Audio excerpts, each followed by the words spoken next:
Itu udah Pak, dari sepanjang ini setahun setengah, baru sekali itu backwash tuh Pak. 1,5 tahun sekali backwash. Baru Itu pun sekali, karena ada ikan yang bertelur. Ya, itu baru sekali backwash Pak.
Tapi ini pernah ngecek parameter sekarang? Cek Pak, setiap seminggu, 2 minggu sampai sebulan kali Pak ya.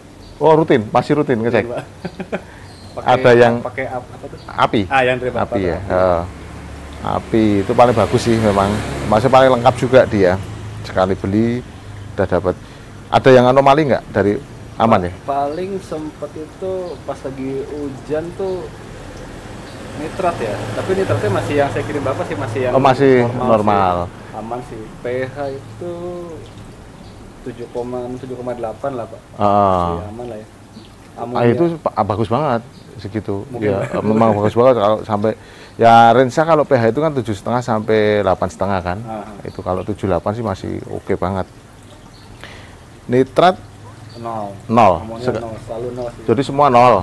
Cuman pernah terjadi anomali sekali. Sekarang juga nitrat udah nol sih Pak. Nol lagi. Iya. Ini sekarang soalnya nitrat itu baru rame banget tuh jadi bahan gorengan tuh. Supaya apa ya? Intinya kan untuk pertumbuhan ikan lah. Memang di range sekian itu nitrat itu aman untuk ikan. Memang nggak oleng nggak apa, cuman untuk pertumbuhan ikan jadi kurang optimum gitu. Okay. Nah, saya juga penasaran kolam-kolam yang sudah kita build ini kan tadi Pak Dokter bilang kalau Januari nanti 2 tahun ya, berarti udah 1,5 tahun ya.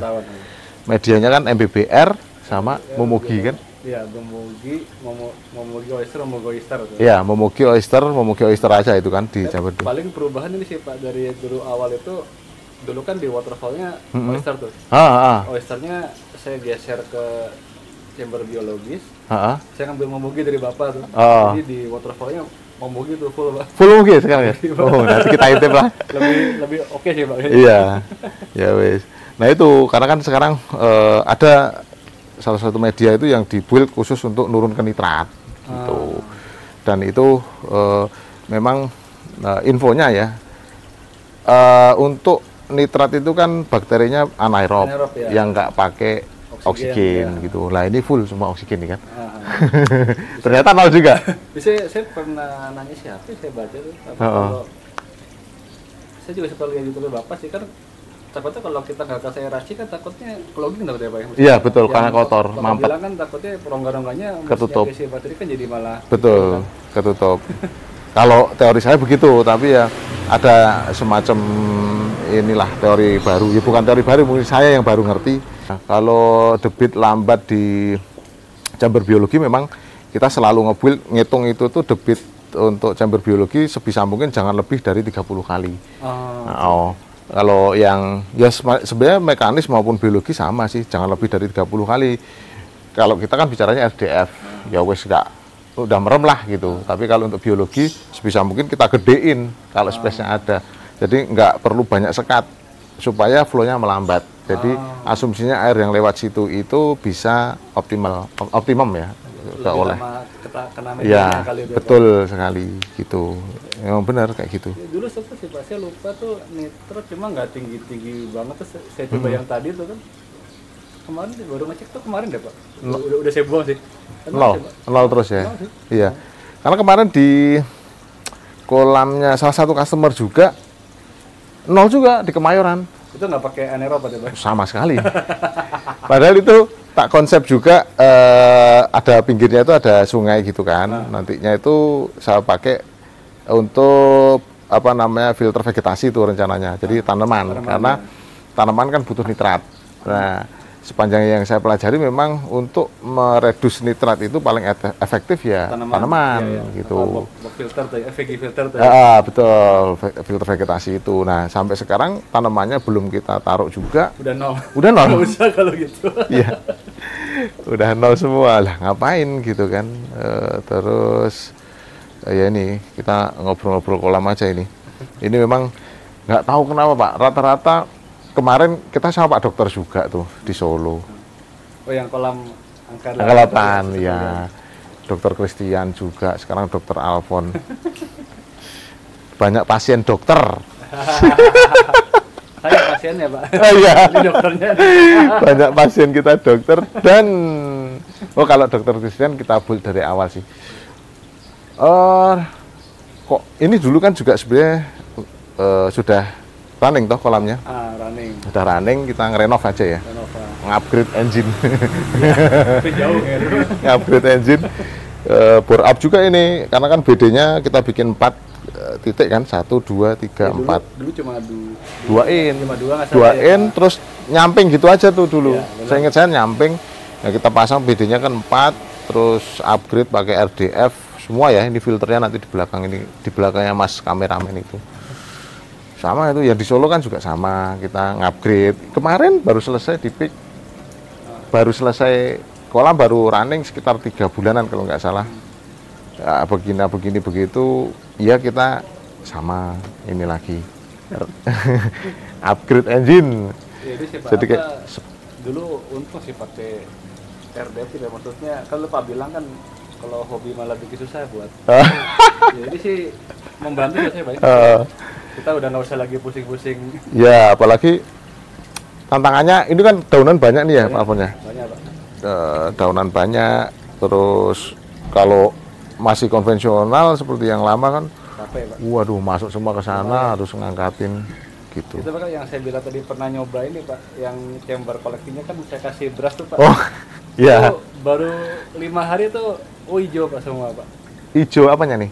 Lumut semua tuh kan, ketahan apa semua tuh di si apa tuh? Iya. Tuh. Jadi udah pakai RDF. Chamber collection pakai beras. Pakai beras. Ngetes supaya masih kan RDF-nya biar kerjanya ringan. RDF-nya tuh kan, Pak. Ternyata malah Pak Dokter yang repot. Iya, mending gini aja udah Pak. Wah, ini menarik. Nah, kalau tadi saya datang sih memang saya tuh biasanya kalau lihat maksudnya tanpa alat tes gitu ya Pak Dokter ya, itu tuh lihat ombak airnya Pak. Ombak airnya kan kalau air yang sehat itu sama-sama jernih misalnya, ombaknya beda kan, kayak kalau kita di gunung tuh beberapa kali saya sampaikan kayak keriting-keriting gitu loh Pak. Ini kan keriting, terus ada juga yang jernih tapi agak kental. Nah itu biasanya ada mungkin ikan yang ngeluarin lendir atau gimana. Kalau ini kan tadi surprise juga saya, full outdoor. UV udah mati juga tadi saya tengok. Udah berapa lama ya? Udah lupa Pak, 3 bulan mah ada kan ya Pak? Nggak pakai apa namanya UV, nggak. Full outdoor. Udah jernih juga. Iya. Ya, wis. Sempet juga dulu kan yang saya nanya Bapak tuh, kalau malam ada beberapa ikan tuh suka flashing kan, saya cuma sempat takut pH kan Pak. Makanya beli alat kan Pak. Cuma saya tes sih enggak sih Pak, 76, 78, 76, 78 udah begitu oke sih, segitu oke. Karena flashing itu kan mungkin saya pernah info juga ke Pak Dokter ya. Umumnya itu 3. 1 kutu, kedua flux, ketiganya parasit. Nah, kalau yang kutu ini kasat mata. Ada 2 macam kan, kutu kayak kutu jarum, satunya lagi argulus tuh yang kayak kura-kura itu. Itu kelihatan Pak kalau misalnya ada yang flashing apalagi sampai lompat itu ikan kutuan itu kelihatan. Nah itu biasanya kita pakai dimilin. Tapi kalau udah yang 2 dan 3 ini, flux dan parasit, ini memang nggak kelihatan. Jadi harus pakai mikroskop, describe, pakai mikroskop. Nanti di situ tuh ada tuh, ya bisalah, zaman sekarang mah gampang ya, bisa googling kan. ini parasit atau flux gitu. Biasanya kalau itu kita antara FMG atau apa namanya panakur atau yang itu read flash. Ya, kalau udah 3 obat itu kok masih flashing, ya udah senjata terakhir biasanya PK. Tapi konsekuensinya kalau PK ya seperti restart awal, nanti bakteri yang di media biologinya ada yang regenerasi ya. Dulu pernah sempat sekali tuh ngasih ini Pak, yang berbusa terus ada yang teloran tuh Pak. Oh, sempat telur di sini? Sempat dulu Pak. Oh. Kok aku nggak jelas tadi tuh. Ini tuh Pak. Yang kok aku yang itu tuh. Oh ini? Ikan pertama tuh Pak. Oh ini ikan tester? Ikan tester Pak. Oh telur dia? Telur Pak. Akhirnya dulu ini Pak. Yang ini ya? Yang ini nih. Tapi survive semua berarti ya? Ikan tester? Nggak ada yang mati sih Pak. Nggak ada yang mati ya? Selama ini sih dari awal beli sih ikan belum pernah ada yang mati sih Pak. Oh, dari pertama running. Tapi ini bukan tester ini. Ini iya kan? Dikasih bonus Pak. Oh. Nyesel sih Pak, bentuknya aneh Pak ya. Nyesel saya bener Pak. Dulu beli ikan di Wahana apa di Duta saya lupa ya. Oh. Dikasih bonus. Jadi kayak helikopter ya. Bentuknya itu sih Pak, abang aneh bentuknya Pak. Iya. Tapi ngegedein Pak. Oh iya ini kan. Pak, dulu nggak nyampe 20 kan Pak. Iya jadi. Bentuknya aneh sih Pak. Kayak helikopter itu. Apa-apa. Dulu sempet saya nanya Bapak kan suruh kasih dimilin, terus backwash chamber, akhirnya dikasih FMG tuh Pak. Berapa dulu? 3 sebotol ya? Pas kasus flashing itu ya? Waktu itu ini Pak, busa semua tuh. Oh karena telur itu ya? Ada yang telur? Bau tuh kan Pak. Akhirnya kan telepon Bapak, backwash kan Pak. Itu udah Pak, dari sepanjang ini setahun setengah, baru sekali itu backwash tuh Pak. 1,5 tahun sekali backwash. Itu pun karena ada ikan yang bertelur. Ya, itu baru sekali backwash Pak. Ya. Habis itu dikasih FMG, udah sih aman sih. Aman sampai sekarang ya. Surprise juga dari 1,5 tahun nggak ada yang mati satupun ya. Iya. Itu pun saya nanya Bapak, caranya gimana Pak? Karena nggak pernah backwash kan Pak, nggak tahu caranya, baru tahu caranya. Oh gitu sih caranya tuh. Walah. Wah, oke. Ini kelihatan nih, kolam ini memang menantang banget sebenarnya karena daun-daunan ya, outdoor banyak daun-daunan ya. Hujan juga Pak. Hujan langsung Pak. Karena ada juga yang mau ngebil kolam itu takut kalau outdoor gimana. Ya, sebenarnya kolam kok itu outdoor nggak ada masalah gitu. So far sih oke sih Pak. Oke ya? Oke sih Pak. Nggak pernah ada problem. Ya. Dulu kan sempat terpikir mau pakai apa nih? Tudung kan, coba saya pakai tudung kan kayaknya kurang bagus kayaknya Pak ya. Tabrakan sama tanamannya kan Pak. Tanaman sama konsep rumahnya juga jadi nyambung. Jadinya aneh tuh kan Pak. Iya sih. Jadi tadi balik lagi ya, kita itu kayak jadi spesialis upgrade engine gitu Pak Dokter. Di sini upgrade engine, yang terakhir kemarin di PIK upgrade engine sampai ke Solo juga begitu. Jadi ya nggak apa-apa. Kan memang tugas jangan kita. Sampai hobi membuat kita jadi susah tuh kan. Betul. Pulang-pulang malah stres ya Pak. Malah stres gara-gara ngurusin filter nanti. Oke lah. Kalau kendala-kendala yang lain ada nggak Dok? Kemarin kan paling ini ya, jadwalin ke sayanya yang iya, keluar kota mulu ya. Jadwalin ke kitanya yang susah. Mau ketemu susah banget. Iya sih kadang. Ini kayak ada. Yang putih ini kenapa Dok? Kayaknya itu Pak ya, udah lama sih itu Pak. Udah lama? Dulu saya sempat tanya Pak Nindra Pak, ini ya luka kali Pak. Oh iya kalau kepentok kali ya. Maksud saya kalau ini masih baru-baru kemungkinan kayak jamur gitu. Udah lama banget Pak. Kalau udah lama memang putih gitu. Jadi tadinya nggak ada, terus tiba-tiba ada. Bisa jadi kejedot tuh. Udah 5 bulan ada ya. Bisa jadi seperti itu jamur kan Pak? Tapi nggak meremen ya? Masih pakai series, nanya Pak Nindra kan, ini jamur bukan Pak? Kayaknya buka sih Dok, itu kali. Kepentok kata dia tuh kan. Iya, bisa jadi. Oke, jadi kolam ini BD-nya kan 3N kali 4. Terus skimmernya 4 juga. 2N kali 4. Iya. Kemarin saya bikin oret-oretan kok. Kolam ini itu jadi 40 plus 12 flow-nya tuh. 52 berarti ya? Iya, 52. Flow-nya kolam ini itu 52. Dulu kan tak saranin pakai kaca 60. 60 ya? Nyesel ya Pak? Kalau bisa ngulang nih. Dokter udah lah 30 aja bisa ya bisa, tapi flow-nya tak bikin 44 gitu. Supaya kalau digeber 52 ya nanti RDF-nya harus dikit-dikit muter. Sekarang per berapa? Dulu kan 5 menit. Durasi? 10 detik ya nggak salah. Kalau sekarang itu 8 menit ya Pak. 8 menit. 10 detik sih. 10 detik ya. Ya itu konsekuensinya kalau KC30 flow-nya 44, umumnya itu 5 menit saya setting tuh. Cari aman ya. Ini malah 8 menit. Nah, kalau dulunya jadi KC60 tuh ya di Kemayoran tuh, Pak. Setengah jam setting, bukan setengah jam lagi, 45 menit masih aman. Ya udah 1 jam sekali. 1 jam sekali baru muter. Pak. Iya. Gila, ikannya padat banget dan dia nge-push pakan juga nih si ownernya. Ya Pak, sebenarnya dipikir-pikir sih range harganya nggak jauh-jauh juga sebenarnya Pak. Investasi awal tapi listriknya jadi lebih hemat. Ya Mas, suatu saat mau upgrade kolam juga rem mesinnya udah siap maksudnya. Betul, gitu, tepat sekali, memang begitu sih. Jadi cuman ya nggak semua langsung paham gitu Pak Alfon, ya seperti Pak Alfon lah. Mesti ngalamin dulu kan. Ngalamin. Wah iya ya, kalau dulu drumnya gede berarti kan listriknya lebih hemat karena durasi muternya sama intervalnya lebih jarang. Pasti intervalnya lebih jarang. Itu menarik sih. Itu ukurnya beda jauh Pak? Jauh Pak. 60 jauh banget. 60 itu saya kurang hafal tuh ininya, kalau drumnya ya. Satu memang diameter drumnya lebih gede, keduanya lebih panjang. Makanya jauh banget bedanya. Berarti kalau misalkan mau memang spesial mesti dibobok lagi tuh. Bobok lagi kalau mau digedein. Bobok ke belakang, kalau enggak maju karena chamber koleksinya kan sebenarnya gede nih.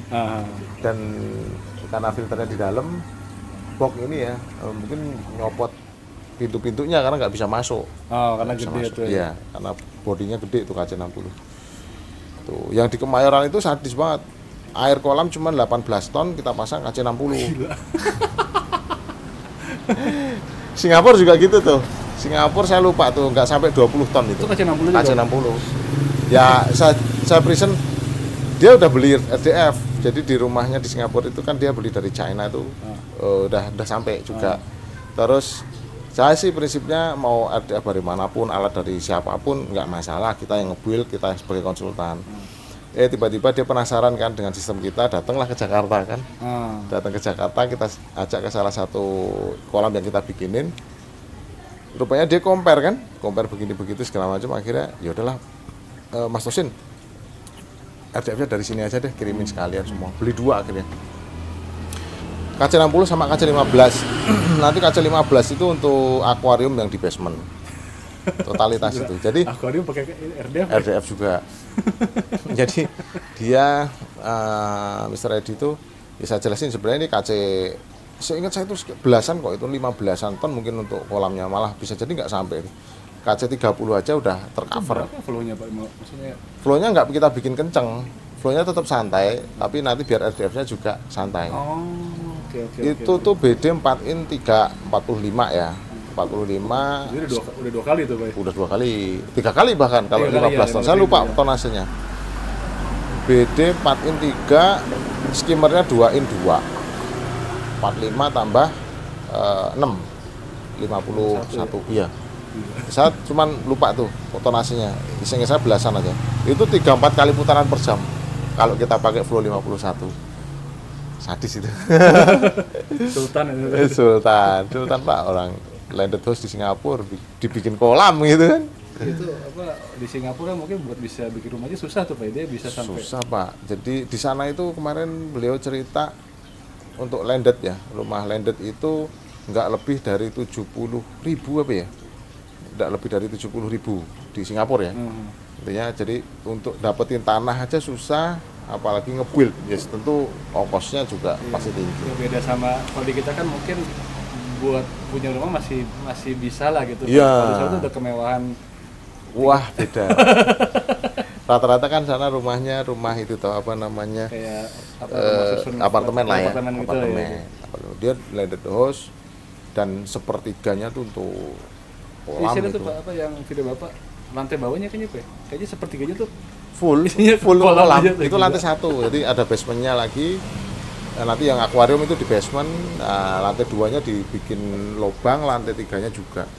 Jadi ya effortnya top banget itu beliau untuk punya kolam koi. Dan saya jadi terbuka banget diskus sama beliau kan. Sebenarnya kalau ini bunga kamboja jatuh juga, alhamdulillah bisa disikat sama RDF nanti. Terbukanya gini Pak Alfon, saya kan bangga banget ya, kok bisa ya nge-build kolam di Singapura gitu. Kenapa nggak bangga ya, itu tadi salah satunya untuk dapat landed aja susah di sana kan. Beliau juga cerita kalau di Indonesia domestic marketnya aja udah berapa Mas Tosin? Berapa juta jiwa itu? Baratnya kita nih dalam sutra nih ya, satu komplek ini aja yang punya kolam koi ada berapa ya, tuh? Benar-benar. Singapura, satu negara bisa dihitung jari loh. Makanya benar-benar iya. Kesempatannya sedikit lah gitu kan. Betul, itu yang kita bangga banget tuh. Wah, kok bisa gitu ya masuk ke Singapura. Itu kenalnya dari YouTube loh Pak. Oh, cuma dari YouTube Pak? Dari YouTube. Saya pikir ada relasi. Enggak ada. Dari YouTube beliau tiba-tiba hubungin, kok bahasanya agak nyeleneh nih bahasa Indonesianya. Kebetulan bisa bahasa Melayu, tapi agak beda sama kita tuh kan. Iya, agak ya kayak Upin Ipin gitulah. Rupanya Singapura. Dan sebenarnya memang yang kontak kita dari luar negeri itu ada beberapa Pak. Kayak Brunei ada. Dulu kan kita pernah juga di Oman tuh. Oman, Australia. Terakhir kemarin Vietnam sama India tuh ada. Cuman untuk yang serius itu enggak banyak lah yang kontak itu dari luar negeri itu banyak, cuman makanya termasuk Mr. Edi juga Malaysia juga banyak tuh. Tapi yang serius nggak semuanya rata-rata minta dikonsepin begini itu aja. Kalau ini kan ternyata dimakan juga ya sama ikan ya, dilepeh aja Pak. Oh iya. Daun Pak ya? Bukan, bunga kamboja. Nanti dilepeh aja Pak. Oh gitu. Tahu dia Pak. Jumlah ikan ada berapa nih? 15 kayaknya. Masa sih? Lebih ya? Lebih. 1, 2, 8, 9, 10 ya 20 saya itu. Saya lupa Pak. Kasih makan sehari berapa? Kira-kira? 4 ya? 4 kali? 3-4 kali seukuran cup ini ya? Oh ya agak santai sih. Naik sini sih Pak, dikit lah. Agak santai dengan jumlah ikan yang 20. Pelan-pelan ya Pak. Iya. Oke. Tapi kalau dalam setahun sih ya pertumbuhan sih lumayan lah Pak ya. Lumayan ya. Kan emang kolamnya kan mungkin secara dalam kan emang nggak dalam banget sih Pak. Oh iya, ini cuman berapa ya? 60 ya bersihnya ya? 80 tengah 80 tengah pinggir 60 nggak salah Pak ya. Karena kita bikin miring gitu ya. Miring, Ya dari sisi kedalaman ini kan cetek sih. Cetek. Oke. Oh iya, ini ikan tester. Ini tester juga nih belakangnya nih. Iya Pak. Saya malah lupa loh. Ini. Iya. Satu. Ini juga benar Pak. Iya itu. Masih ingat Pak? Ingat, karena dulu saya nge-breed sendiri kan. Terus. Ada 5 Pak? 5 ya? 5. Itu kohako yang gitu pada si nelor tuh Pak. Oh yang itu nelor ya. Saya tadi pas datang kok ini kayak ikan dari kita nih, tapi saya mau ngomong malah saya lupa kan. Ini. Karena beberapa yang kita ini, Pak. Oh ya, yang ini ya. Iya, yang nelor tuh Pak. Tapi kegedein Pak. Gede ya? Gede ini juga gini Pak, nih yang putih nih yang bentol-bentol nih Pak. Ini tester juga nih Pak. Oh iya. Gedein Pak. Terus saya bilang mau saya angkut, sudah berjasa nih Pak kan. Pionir nih kan Pak. Termasuk itu juga yang polos ini. Ini juga ya benar Pak. Iya benar. Ini yang telur yang pernah telur ya. Dulu pas nyampe ini memang gede tuh Bapak, gede perutnya. Udah memang waktunya telur ya. Dan ini kan campur, ada yang lokal, ada yang impor. Paling next upgrade ikan. Nanti itu Pak, yang saya bilang Pak. Oh? Apa tuh? Oh iya, bagi shower. Nanti Pak. Oh, akan di ini ya. Pengen nanti Pak, cuma nanti izin dulu sama yang punya uang Pak. Tapi ini loh, berisik loh bagi shower itu. Berisiknya tuh kayaknya saya sampai sih Pak berapa kali dia sih kayaknya masih aman ya? Bisa diterima sih Pak. Ya enggak apa-apa. Kadang-kadang pengen bagi shower pas tahu kok berisik banget. Nah, itu. Jadi, yang penting sudah pernah lihat. Udah sih Pak. Memang manfaatnya bagus itu bagi shower itu. Satu menambah area media biologi, kedua untuk DO-nya juga dapat. Karena apa netes tuh kayak apa ya? Betul, betul. Ada juga yang bikin cooling tower di baki shower itu. Pakai apa, Pak? Pakai jadi chiller? Bukan, dikipasin. Airnya yang jatuh ke situ tuh dikipasin. Biar dingin tuh, Pak? Biar dingin. Tapi nggak tahu efektivitasnya gimana, saya sendiri belum pernah malahan. Ya, saya pikir ini kan juga ruang buat medianya kan emang udah mentok sampai situ kan, Pak. Jadi sih kalau ya nanti lah, Pak. Sampai mana lu kira-kira pompanya bisa ngangkat, Pak? Bisa. Norus kok ini. Iya sih. Bisa banget. Mau 9 meter juga santai aja dia. Tuh. Kendala lain nggak ada lagi, Pak Afan? Enggak sih, Pak. Aman-aman sih, Pak. Tuh, dimakan lagi. Dimakan. Dia dari tadi yang makan. Lapar. Isi kali ya yang ya, aman sih, Pak. Oh, sempet dulu sekali ada yang mati baru ingat saya, Pak. Tapi oh ya? Ada? Hah? Lagi-lagi sama beli ikan di luar, dikasih bonus, Pak. Oh. Yang cuma segini kali ini, Pak. Saya lupa apa warna kuning, warna apa lupa saya. Nah itu yang waktu nelor tuh, Pak, yang air jelek tuh, Pak. Kayaknya lompat dia, Pak. Oh. Lompat jatuh di taman ini. Di sini nih. Oh iya. Itu udah satu sih, cuma itu memang mungkin juga ini sih karena masih kecil kali ya. Ke senggol-senggol sama. Oh, matinya udah di situ ya? Lompat sih. Pas swing parameter karena ada yang terlor ya? Iya. Oh. Itu doang sih paling, Pak. Ini dari tadi nggak ada yang flashing loh? Nggak ada sih, Pak. Dari sepanjang saya datang nih. Belum sih, nggak ada sih, Pak. Nggak ada yang flashing sama sekali loh, luar biasa. Nah ini kayaknya Pak Alfon, yang bikin ada yang kejedot tuh kan, pot ini kan existing ya dulu ya, dan nggak boleh kita rubah karena materialnya ini udah nggak ada lagi kan. Nah, tajam tuh kali, Pak. Memang itu agak tajam itu. Waktu itu kan usul kita dibikin oval gitu, cuman kan itu nggak boleh. Malah kita bikin mau naikin gitu, mau kita naikin supaya yang bawahnya bisa diovalin. Cuman ini materialnya udah nggak ada, bisa jadi sih. Ini ada kans juga untuk bikin kejedot ini. Ya mungkin itu, Pak. Berikutnya ini sama hilangin, Pak. Nanti, Pak. Nggak apa-apa lagi, ini juga udah bagus. Harus ngeringin nanti kalau ini. Dikeringin tuh, Pak. Iya. Apa, karantina apa? Pakai dulu tuh, Pak. Iya. Tapi ya kalau mau bikin baki shower, kalau nggak mau ngeringin, tapi kan ini beton ya, harus tetap. Cuma kan rencana sih pengennya sih itu pakai dulu ide Bapak tuh, Pak. Apa? Decking kayu? Iya, cuma nanti lah, Pak, belum bicara lebih lanjut sih. Ya. Cuma yang emang baki sih saya lihat-lihat, baca-baca kayaknya manfaatnya cukup gede tuh, iya, Pak. Manfaatnya cakep itu baki shower.